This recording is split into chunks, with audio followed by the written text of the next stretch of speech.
fonoaudiólogo infantil. Seja bem-vinda.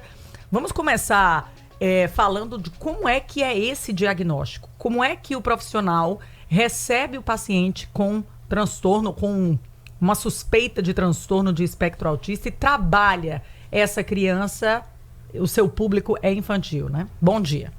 Bom dia, isso mesmo. O meu público é infantil, é um público grande que a gente recebe no consultório, com queixas de fala principalmente, né? Um atraso na comunicação, um atraso na linguagem e principalmente de fala, que é o que os pais procuram mais, né? Quando a criança demora a falar, e aí eles buscam o fonoaudiólogo para saber o porquê daquele atraso. E lá, ainda muitas vezes sem o diagnóstico. Muitas vezes sem o diagnóstico. Em 90% das vezes. E lá nós identificamos outros sinais que podem ser característicos do transtorno do espectro autista.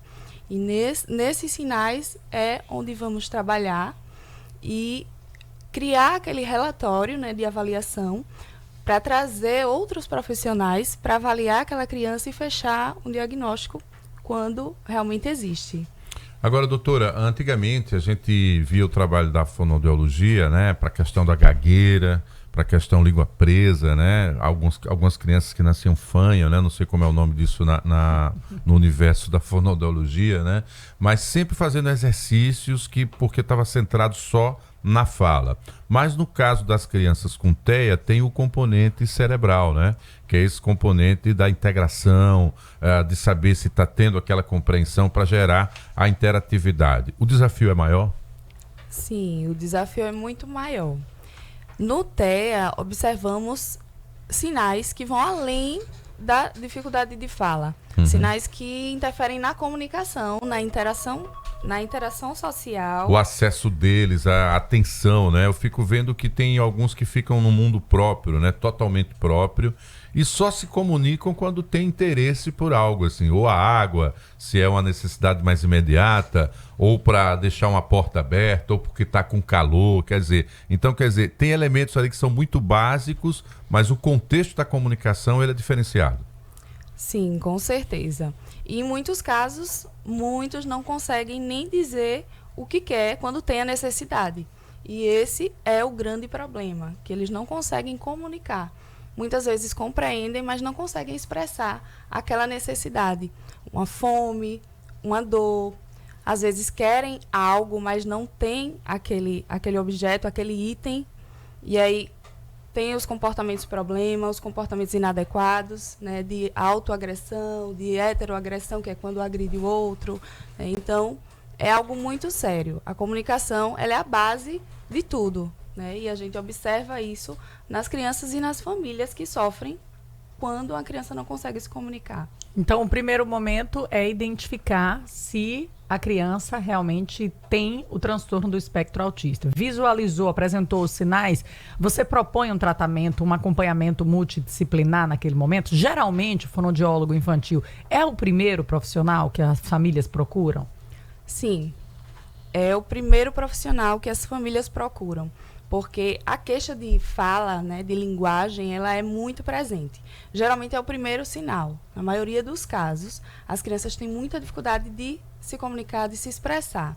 E aí a gente observa, quando chega no consultório, outros fatores, né, outras manifestações.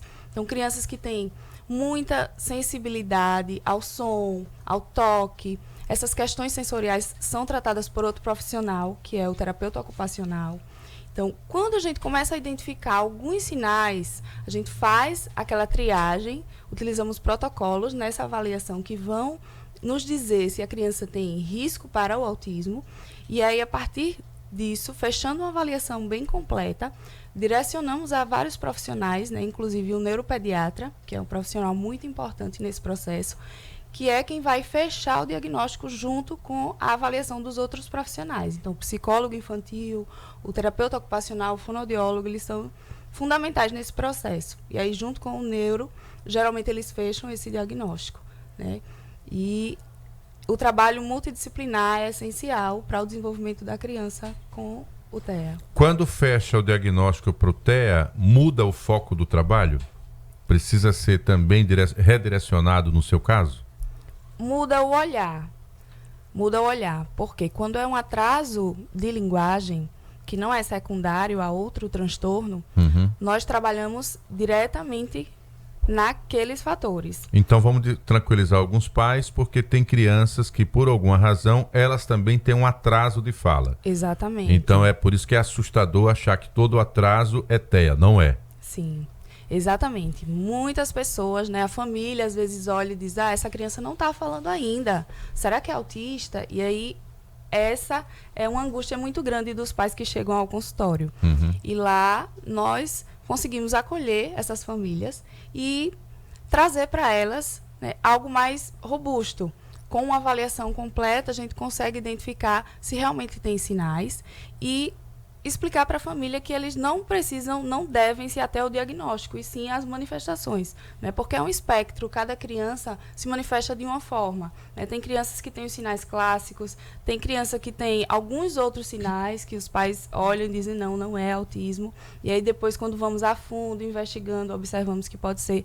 Mas tem crianças que chegam com as famílias com essa angústia e é apenas um atraso de linguagem, que precisa de orientações e a criança consegue se desenvolver. Qual é a fase da criança que geralmente o fonoaudiólogo ele já deve ser procurado para quando há suspeita de atraso no desenvolvimento? Por volta de 1 ano de idade, é esperado que surjam as primeiras palavras da criança. Mas antes disso, a gente já consegue perceber alguns sinais. Então, 8, 9 meses. Se as famílias observam sinais diferentes do desenvolvimento da criança, é importante fazer uma avaliação.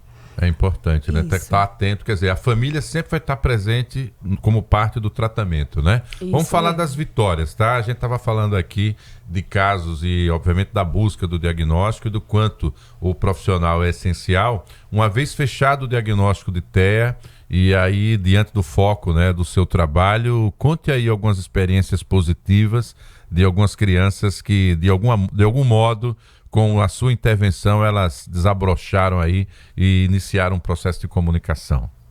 São muitas, graças a Deus, são muitas, né? E nós temos bebês que chegaram ao consultório por volta de 1 ano e já foi possível identificar sinais, né? A mãe procurou por observar alguns sinais diferentes na criança, mas fechamos o diagnóstico e essa criança hoje com 2 anos e meio já consegue falar, já consegue se comunicar. Temos também crianças com 6 anos que chegaram mais velhas ao consultório, que a gente observa que tem a janela, né, do desenvolvimento, aquela janela de oportunidades que a gente precisa intervir, né? A intervenção precoce ela é tudo. Mas nós temos ganhos também com crianças maiores, né? Às vezes demora um pouco mais, mas nós temos ganhos significativos com crianças que não falavam. Esse menino de 6 anos, ele não falava nada e por volta de 2 meses de intervenção, de orientações, de treinamento com a família, em casa, ele já fala, ele pede para tomar banho, ele pede para comer. E os amiguinhos da rua, a mãe disse que os amiguinhos ficaram tudo encantados. Ele fala, ele fala. E assim, a família toda, né, encantada com isso. Porque os comportamentos problema, eles diminuem, né? Esses comportamentos interferentes que a gente chama, da criança chorar, se jogar, é o que mais angustia os pais.